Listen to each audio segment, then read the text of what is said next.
Thank you for coming to our panel discussion. I'm Indranil Chakraborty. I'm the product guy with the Google Cloud Platform, focused on IoT, machine learning, and the edge-related stuff as well. So I think we have a pretty good panel here today to really discuss about the next wave of IoT intelligence, particularly as it comes to edge. And well, we've seen many IoT applications which were noteworthy because they can collect data and data from different devices. We want to hear from this panel about how they see edge computing impacting IoT implementation in a new and innovative ways. So we have 4 of distinguished panelists here today. Willem Sundelbard from Oden Technologies, Sam Nagar from Pixie Young, Mark Phillips from Helium, and Soren Knutson from Intel. I want to make sure that I'm pronouncing your name correct. Knutson. Rounding error, no problem. Great. So without further ado, let's get started. And why don't we start with each one of you spending a couple of minutes just to give an overview about your company and what you do for the benefit of the audience. So Willem, why don't we start with you? Yeah, great. Hi, everyone. As Indranil said, Willem Sundelbard, co-founder and CEO of Oden Technologies.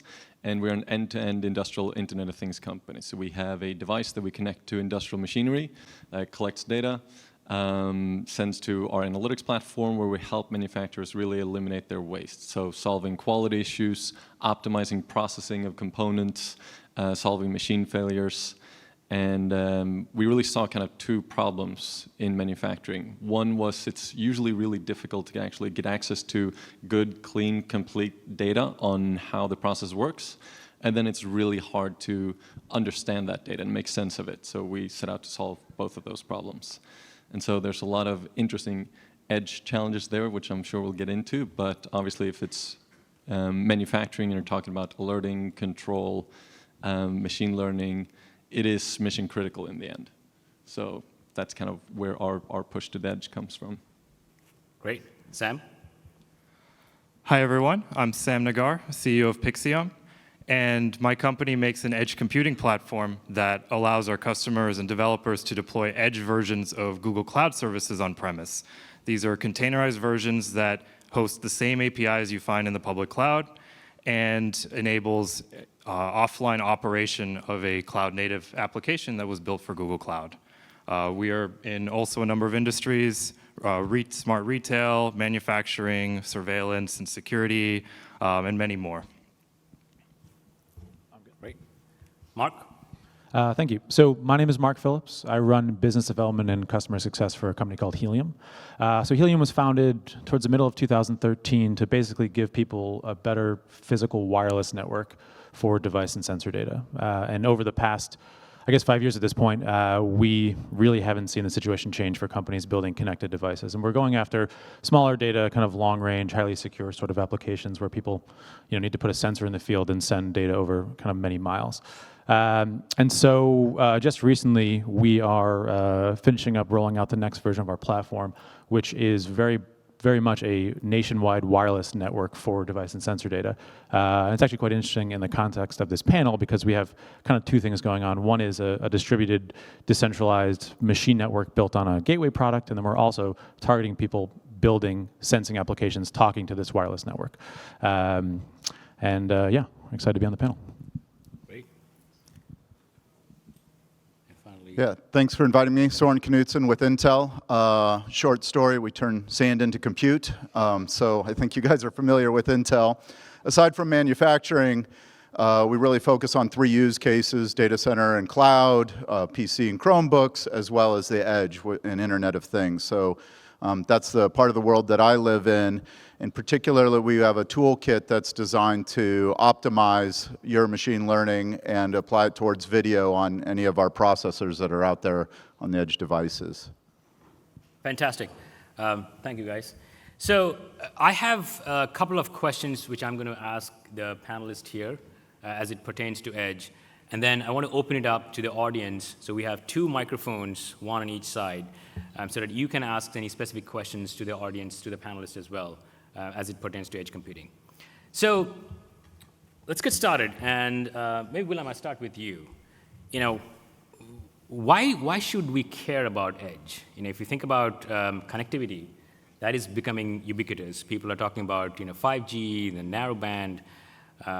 So tell us why we should care about edge, and maybe give us some of your favorite use case where edge computing is really becoming relevant. Yeah, absolutely.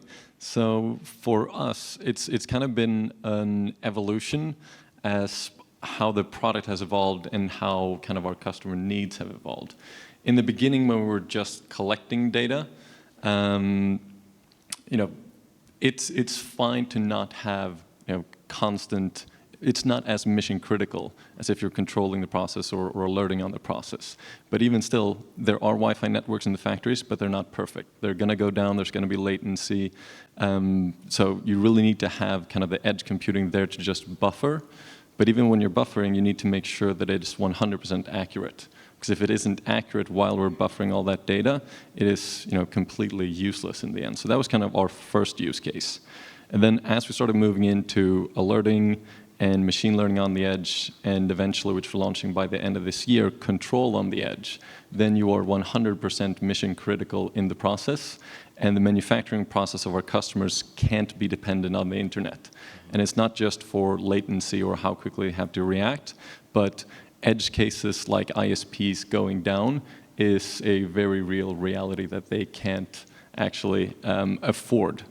A favorite use case, actually, that we haven't done, but that we're kind of planning on being able to solve, because we've heard this from the industry, is actually manufacturing in environments that aren't, very stable, as Puerto Rico, as an example. We've heard of manufacturers there who they were able to get power up and running reasonably quickly through generators, but they're still without internet. And so if your manufacturing process is then dependent on the internet in order to work, you're quickly out of business. So it is an absolute need to be able to leverage the edge and the cloud in a kind of hybrid environment in order to both get the best results that Industry 4.0 can do, but also maintain the criticality of a true manufacturing kind of system. So it's not really as ubiquitous as we would want to think. So yeah, it really isn't. At least not with the right uptime. So Sam, Pixie has been working in various industry, retail, and others. So tell us your perspective of why should we care about edge and some of the use cases that you see. Absolutely. So the reason we care about edge is because as you continue to add more devices, more connected things, and more importantly, more insights and more analytics, that data starts becoming so large and generating at such a fast pace that it becomes impractical to send to the cloud. We've had some customers, especially even in oil and gas, that have told us the amount of time it takes to upload 1 day's worth of data, it takes 7 days to do so by the time it gets up there. So by the time you can actually, if you're using a cloud-only based approach, you're already operating on obsolete data and not generating the insights you need in the time you need it. But for me personally, my favorite IoT use case, or my favorite IoT use case that involves edge is smart retail. As I mentioned earlier, there's devices, a lot of different devices and analytics and insights to keep track of. It's very people-focused and shopping behavior. But the reason it's my favorite is because, philosophically speaking, the success of this use case and enabling some of these features like tracking shopping behavior, seeing which customers are picking up which products and correlating those together, that's all the type of insights you see on online shopping retailers. And but with the success of this use case, it enables all of the physical retailers to be battling Amazon. And I think, especially at this show, we can all get on board with battling Amazon. So. Great. So data volume is still increasing, and if you really want to analyze and get real-time insights, you need some edge compute and edge intelligence to absolutely make sense of the data. Mark, what are some of your use cases, and share some perspective with us? Yeah, so we kind of look at it from two different angles. So for us, I don't want to call us kind of edge compute skeptics, but we've been around for 5 years. If you go to helium.com, you'll see a big tagline about how IoT has failed. It's meant to kind of evoke some reactions, but some people tend to agree, some people hate us. no one's generally in the middle on that, which is nice. And so what we've seen thousands of enterprises and developers come to us over the years trying to build use cases across pretty much every single industry. And where they tend to fail is where they get too complex. So on the edge, we see success, faster POCs, more things being developed faster and kind of shipped into the field when people are just writing kind of simple programs to run on top of sensors, generally just kind of capturing data, sending it back over the wire. Now, again, we're looking at kind of small data on devices that are meant to run on batteries in the field for numerous years. And so you really want to minimize how much battery you're using.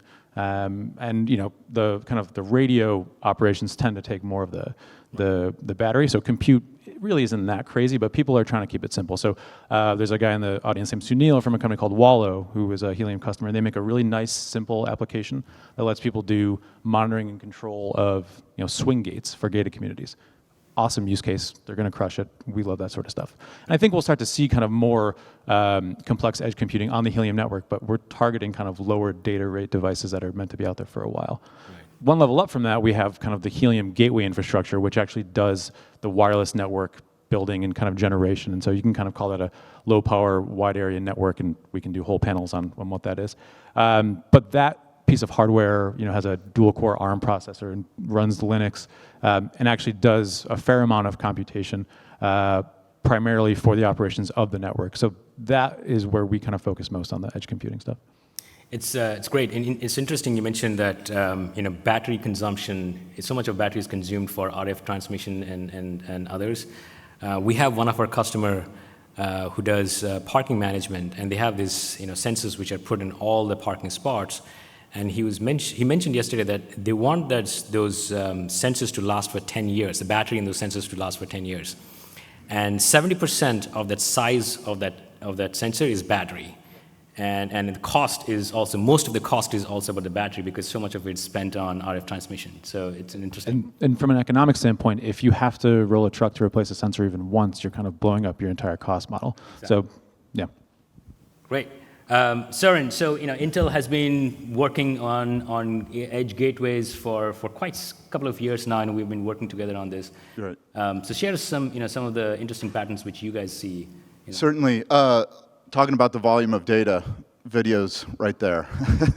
There's so much to send and putting everything up in the cloud. And what you're probably doing, you may want to record locally and keep it for forensic purposes and to go back and to review video later, and you can keep that locally and not need to send all of that. But what you really want when you're having video is to ascertain what's going on in the video. That's the data you really want to get out of it. And so that makes it a great use case for the edge because right now, and if you look at security and where it's come, maybe it saves some bandwidth by not recording when there's no motion.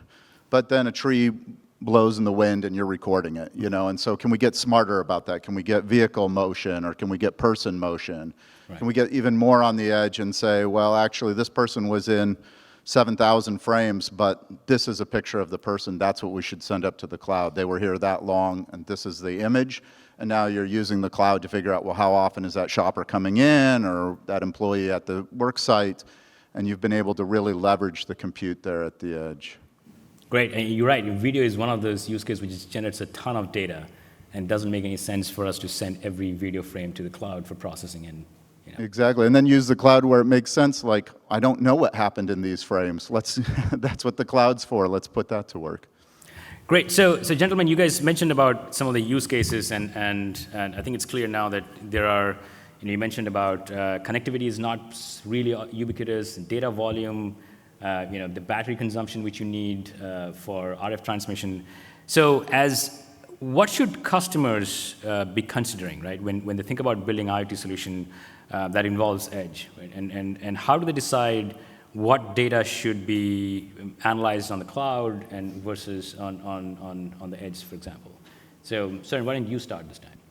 Yeah, well, one of the things that we didn't touch on was obviously privacy as well. Right. But you've got this compute load that you can spread across the spectrum from the sensor to the edge to the cloud.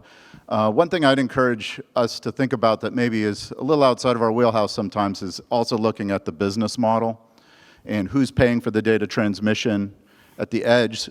If you're doing it internally, great, it's all your bill. But if you're selling a service or something like that, who's paying for the compute, who's paying for the edge device, all of that. And that might help you decide on where the load should be. Is it something that's in the cloud and there's that cost model versus in the edge and it's a one-time deployment? And you also brought up, once you have a truck roll, things get spendy. So what can you do and make it stable and last a long time? Because some of those locations, especially for video, are pretty awkward to get to if you have to switch that out. So thinking about what workloads do you want to put on the edge from those other costs and business standpoints is definitely a factor I'd think about. Great. Mark? Yeah, so I think when we talk to companies who either have an idea or have some sort of working product that's connected, we urge kind of simplicity and the ability to kind of go slow to kind of improve what the product does. So, you're always going to want to build something on a kind of an infrastructure and a wireless network that lets you, update your device on the edge. And so from there, what you can do is start with a very kind of simple application. So again, the Wallow example, monitor a gate, open a gate. There's another great company called Agulus, which is building connected irrigation control systems for farms on in the southeast of the United States. And so they've built this fantastic controller that connects to a whole bunch of different inputs, 4 to 20 milliamp SPI, Modbus, and they do very simple things. Like they ingest data and then they use, don't know if they use Google Cloud. We don't have to talk about that. But they push control signals out to, switch gates open and close, and that's pretty much it. And then from there, based on what you think you can actually kind of improve upon for the customer, you can continue to make updates. So that would be one thing. And then mostly what we see is that, kind of related to this, the simple applications win. Don't kind of get caught up with the idea that you have to build fancy kind of edge processing and complex logic to make it a successful application. You should do it if you need it, but it's not required on day one to ship something successful. So simplicity is the key in terms of when you think about having the solution which requires edge as well as cloud. Yeah, because the networks are going to get better, the technology is going to get better. Companies like Pixie Young are building really nice platforms to let you kind of communicate with devices over the edge and do complex things when it comes to kind of operations. Right. So kind of expect it to get better and build something that works and then improve over time. So you can move all the complex processing to cloud, and as long as you're keeping your edge sort of solution simple, so you can update it over time as well as you. Yeah, precisely. Yeah, makes sense. Sam? So as a software provider, our customers will often ask me, what is the minimum footprint to run our stack and our software? And we'll usually hear them say something along the lines of, oh, we're very sensitive to budget. We have this hardware in mind. Usually it's something comparable to like a Raspberry Pi or something embedded. And as our product is very low end, so we are very low footprint, so we tell them that. And then I ask them out of curiosity, what do you intend on doing? What type of workloads do you plan on running? And then they come up with a laundry list of 10 different video analytics and retail analytics to be running on a Raspberry Pi. So the first point I just wanted to bring up was maybe have realistic expectations of the workload you want to run and the hardware you want to run it on. And that's also one of the reasons I'm very excited about the Edge TPU announcement, things like that. I think there's a lot of great new hardware coming out that hopefully what I'd like to see IoT solution providers and all the customers and the ecosystem around that is to be investing in more edge processing and kind of create that balance between the edge and the cloud. That being said, edge always has a limit. There's a resource limitation. You're going to run out eventually.